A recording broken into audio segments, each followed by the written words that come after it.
بسم اللہ الرحمن الرحیم۔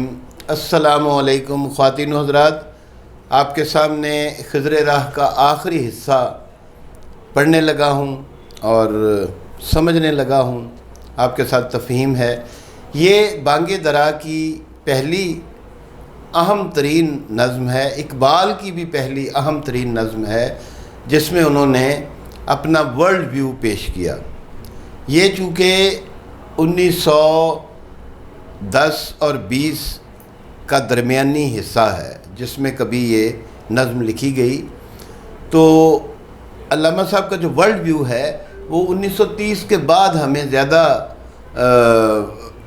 میچور شکل میں ملتا ہے، لیکن اس کو دیکھیں تو پتہ چلتا ہے کہ مبادیات میں جو سوال انہوں نے اٹھا دیے، بنیادی سوال جو انہوں نے اٹھا دیے، وہی آخر تک ان کے ساتھ چلیں گے۔ اور جواب خضر کیا ہے سنیے، آخری حصہ دنیائے اسلام، خضر راہ کا سب ہیڈنگ دنیائے اسلام۔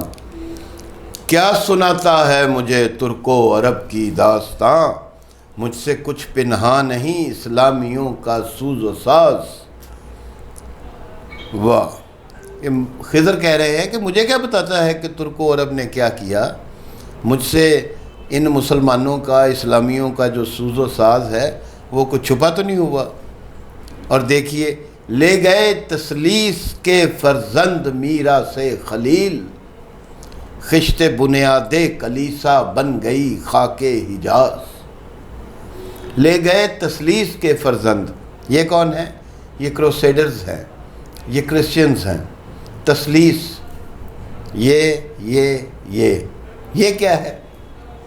ویسے کوئی غلط تو نہیں ہے، یہ جو عیسائیوں کا نشان ہے، اس میں یہ ہے، یہ سر ہے، سیکرٹ، یہ روح ہے، یہ قلب ہے، یہ ان کی نشانی ہے۔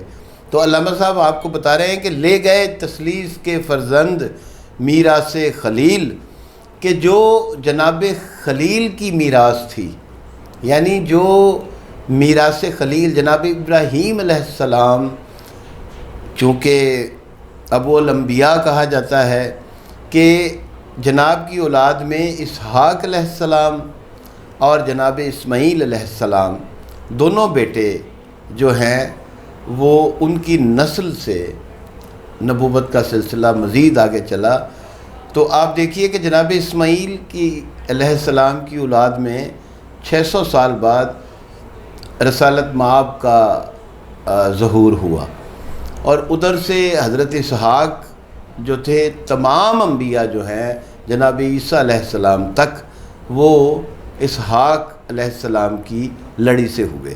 تو اب دیکھیے یہ کیسا گلدستہ تشکیل دیا گیا، لیکن ادھر ایک ہی نبی ہیں، اور وہ نبیوں میں رحمت لقب پانے والا، مرادیں غریبوں کی بھر لانے والا۔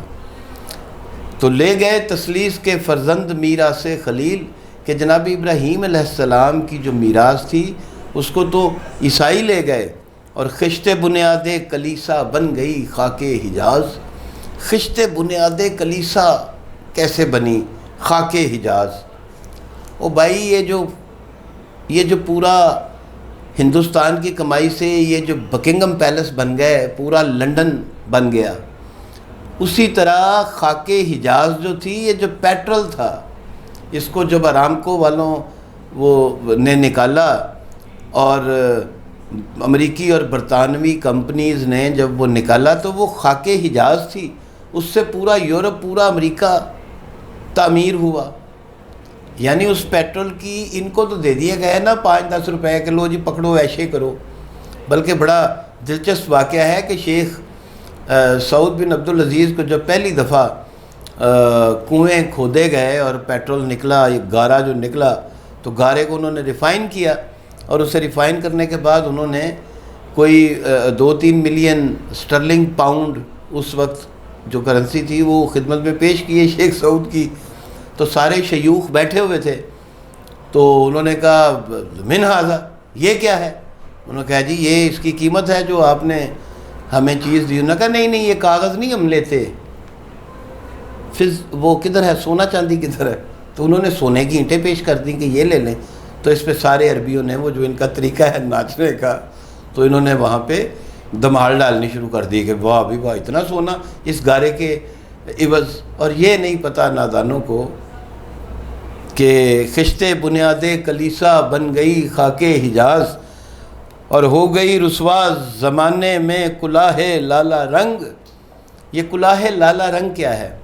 یہ اس سے اشارہ ترکیوں کی طرف ہے، ترک تہذیب کی طرف. وہ سرخ ٹوپی پہنتے تھے، کمال ہوتا ترک. ویسے قزل باش کہتے ہی ان کو ہیں جو سرخ ٹوپیوں والے. تو ہو گئی رسوا زمانے میں کلاہ لالا رنگ، جو سراپا ناز تھے ہیں آج مجبور نیاز. لے رہا ہے میں فروشان فرنگستان سے پارس، وہ میں سرکش حرارت جس کی ہے مینا گداز. یعنی لے رہا ہے میں فروشان فرنگستان سے پارس. کہ آپ یہ دیکھیے یہ فرنگستان کے جو میں فروش ہیں، یہ جو میں فروش ہیں، ان سے وہ میں سرکش حرارت جس کی ہے مینا گداز. یعنی ان لوگوں سے ایسی میں کشید کی جا رہی ہے، یعنی وہ اپنی چالاکیوں اور سمجھداری سے ان کو لیکویڈیٹ کر رہے ہیں. ان کو یعنی وہ لیکویڈیٹ کرنا جیسے کنگال کر رہے ہیں. حکمت مغرب سے اس کے ساتھ ملا کے اسے پڑھیں گے شعر، ان دونوں شعروں کو، تو اس کا مطلب بالکل صاف ہو جائے گا. حکمت مغرب سے ملت کی یہ کیفیت ہوئی، ٹکڑے ٹکڑے جس طرح سونے کو کر دیتا ہے گاز.